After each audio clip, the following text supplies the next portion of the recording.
शिव पुराण श्री रुद्र संहिता पंचम खंड चौथा अध्याय नास्तिक शास्त्र का प्रादुर्भाव। ब्रह्मा जी नारद से बोले, तब भगवान श्री हरि विष्णु ने अपनी आत्मा के तेज से अत्यंत तेजस्वी एक मायावीर पुरुष प्रकट किया। उसका सिर मुंडा हुआ था। उसने अत्यंत गंदे वस्त्र पहने हुए थे। उसके एक हाथ में लकड़ी का एक कटोरा तथा दूसरे हाथ में झाड़ू थी। उसने अपने मुख पर वस्त्र लपेट रखा था।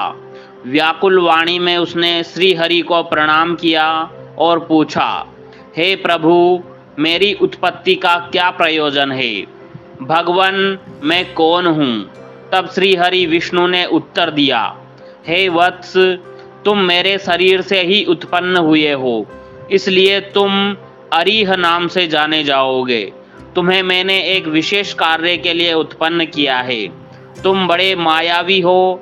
तुम्हें एक ऐसे शास्त्र की रचना करनी है जिसमें 16,000 श्लोक होंगे, जिसमें वर्णाश्रम धर्म की जानकारी होगी तथा जिसमें अपभ्रंश शब्दों व कर्म विवाह की भी व्याख्या की गई होगी। विष्णु जी के इन वचनों को सुनकर अरीह ने उन्हें प्रणाम किया और बोला कि मेरे लिए अब क्या आज्ञा है। तब श्री हरि ने उसे माया से रचित वह अद्भुत शास्त्र पढ़ाया, जिसका मूल यह था कि स्वर्ग और नरक सब यही है, उनका अलग से कोई भी अस्तित्व नहीं है। तब विष्णु ने अरीह को आज्ञा दी कि वह सब दैत्यों को जाकर शास्त्र पढ़ाए और उनकी बुद्धि का नाश करे। इस प्रकार यह शास्त्र पढ़कर त्रिपुरों में तमोगुण की वृद्धि होगी, जो उनके विनाश का कारण सिद्ध होगी। मेरी कृपा से तुम्हारे इस धर्म का विस्तार होगा। तत्पश्चात तुम मरुस्थल में निवास करना। तुम्हारा कार्य कलयुग आने पर ही पुनः आरंभ होगा। ऐसा कहकर श्री हरि विष्णु अंतर्धान हो गए। तब अरीह ने भगवान विष्णु की आज्ञा के अनुसार अपने अनेक शिष्य बनाए और उन्हें उसी मायामय शास्त्र की शिक्षा दी। विशेष रूप से उनके 4 शिष्य बने, जिनको उन्होंने कृषि, पत्ती, कीर्य और उपाध्याय नाम प्रदान किया। वे चारों शिष्य अपने गुरु के समान ही आचरण करने वाले थे। उनका एक ही धर्म था, पाखंड।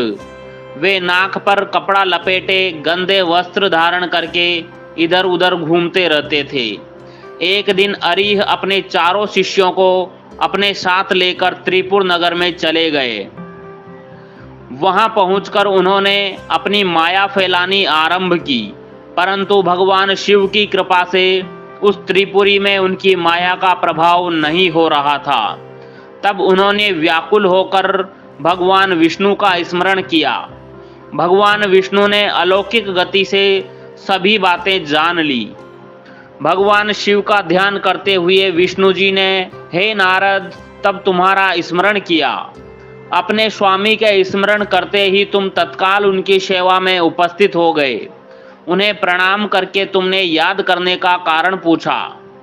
तब श्री हरि ने तुम्हें आज्ञा प्रदान की कि तुम अरीह और उसके शिष्यों को साथ लेकर त्रिपुर नगरी में प्रवेश करो और वहां के निवासियों को मोहित करके उन्हें माया से ओतप्रोत उस शास्त्र की शिक्षा प्रदान करो।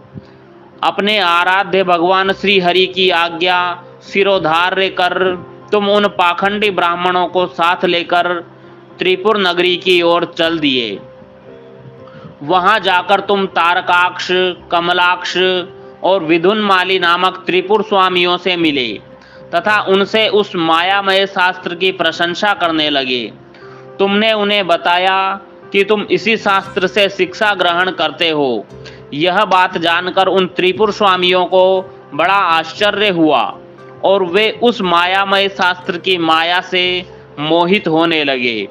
तब उन्होंने अरीह को अपना गुरु बना लिया और उनसे दीक्षा लेने लगे। यह देखकर त्रिपुरों के अन्य निवासी भी उन मायावी शिष्यों एवं उनके गुरु से शिक्षा ग्रहण करने लगे। यह अध्याय यहीं समाप्त होता है। अगला अध्याय सुनने के लिए हमारे चैनल को सब्सक्राइब करना ना भूलें। धन्यवाद। ओम नमः शिवाय।